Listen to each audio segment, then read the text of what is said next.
What are you following me for? You can't go out there. You can't. We're gonna bail that for you. You got water right there. You have water. What do you want, huh? Hey, this is Tim with TAH-DAH Farm. We're gonna get this out and take it for a ride. Haven't used it for a couple years, so we'll see what happens.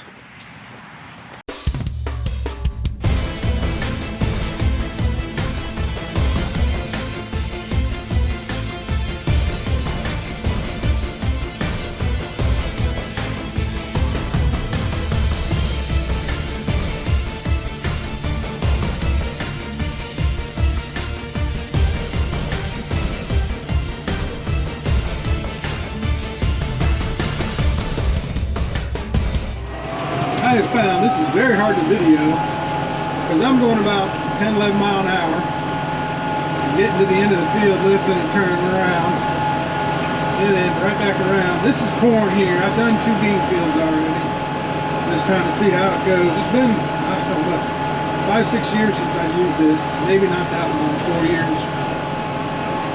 But the ground on top is just crusted enough, stuff's having trouble getting through. So we're gonna try this, see if that helps. Yeah. Anyway, here's some video the other day, taking a fence down around the hayfield there. We let the horse roam around. The grandkids wanted to help, so I said okay. So I hope I'm not breaking any child labor laws here. They had a fun time picking them stakes up and putting them in the bucket. And this saved me from having to get on and off the tractor to do all that. They're already pulled out. They're just kind of setting in their holes, so it wasn't too bad for them. Let me turn around here. Like I said, that's not easy to do one-handed. But I don't have any way of getting video because it's right out behind the tractor. Now, let me show you. That's the best I can get right there. I don't want to put you on it because you get bounced around too much. So, don't want to lose you. But anyway, that's what we're into today. Got to work tonight, so we're just trying to bust this out real quick here. And gonna hit my field. It's about 14 acres, and then got a 4-acre bean field yet to do. So. Just a little busy work right now. The planting's done. Here in a couple weeks we'll have to spray. So we'll see if we come back with something else this weekend.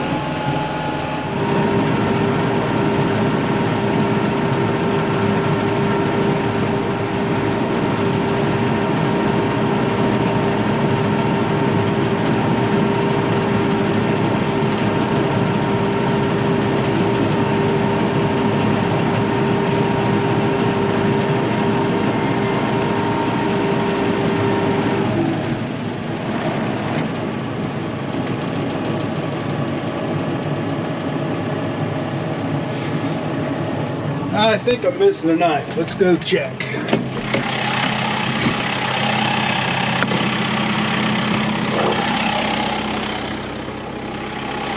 Something just didn't look right on this one edge.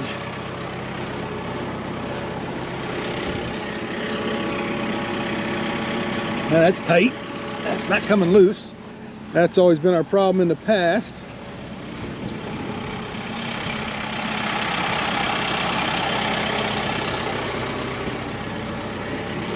Yep, I got a broken knife. All right, we're gonna stop and fix that real quick. All right, it's Saturday and we started cutting hay. Got you a little video there to start with. Yeah, we're missing a blade there on the end, and I can't get it off because it's down part of that head section.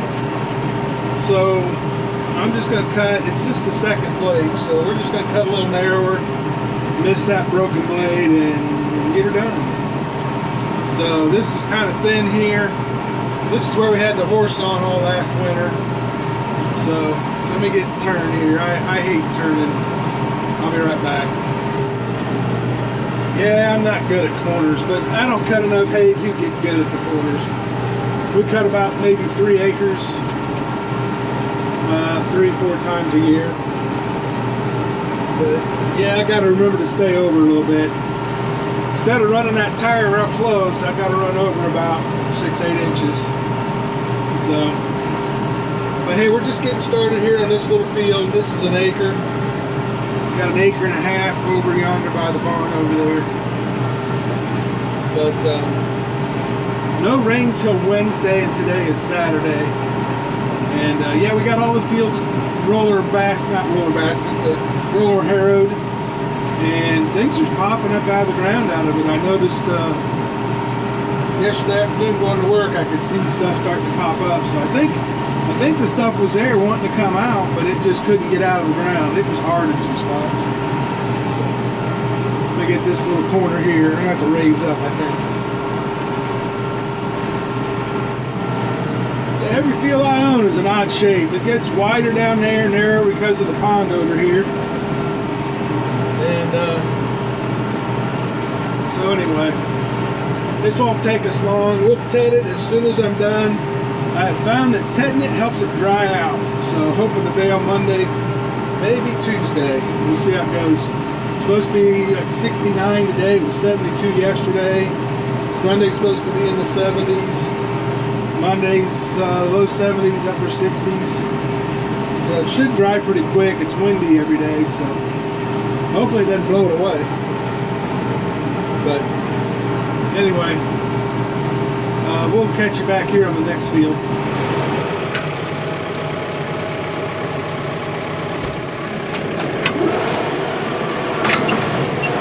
I've done some work on that the past couple of years, and that actually works pretty good now.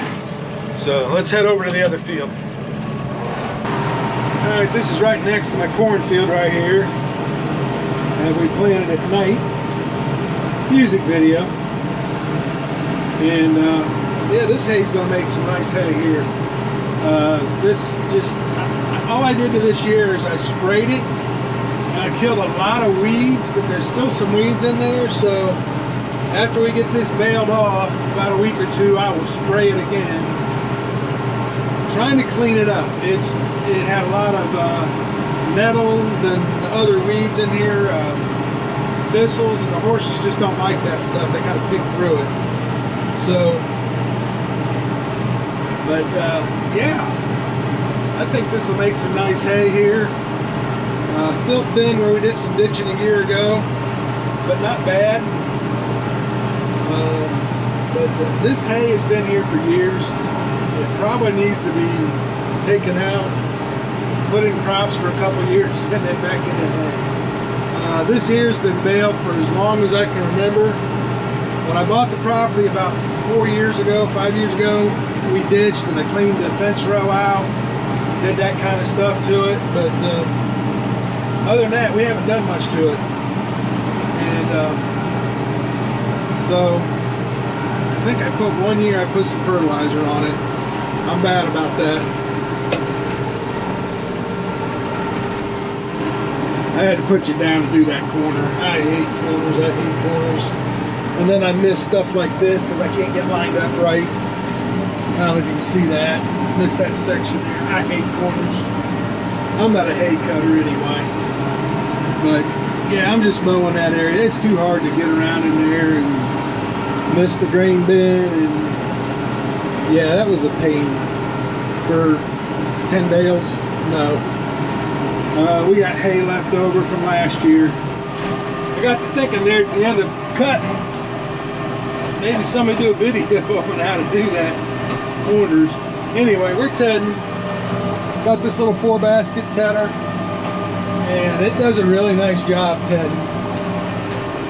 For those that don't know or understand tedding, when you cut the hay like that and you leave it bunched up, now this isn't so bad right here, especially right here, this is thin, it isn't going to matter. But when you get real thick, heavy, like a couple of those are heavy in spots, it doesn't dry out right. And so what tedding does, it spreads it back out, and it'll dry faster and basically cut a day off of drying. So That's why I do this. Doesn't take long. I'm actually going kind of slow. But there's 3 holes right up here I want to try to avoid. I don't know where they're coming from. Those sinkholes. Oh, there's part of one.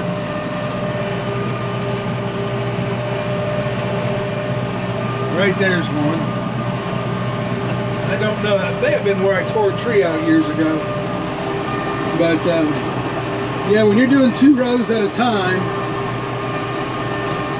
it doesn't take long to cut through here, and I'm going about 2 miles, well, a mile and a half faster than I cut. So it's just spreading it out. That's the goal.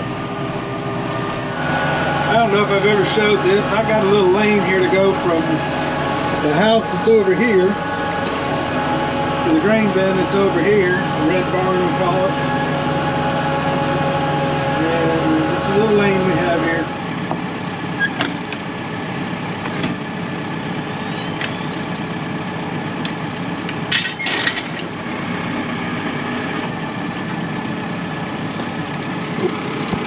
And away we go, we're ready to go.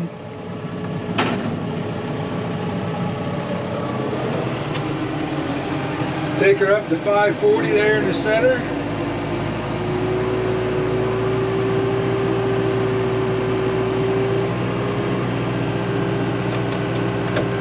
And off we go. Yeah, this is pretty thick over here, so this is definitely hay that needs tedded.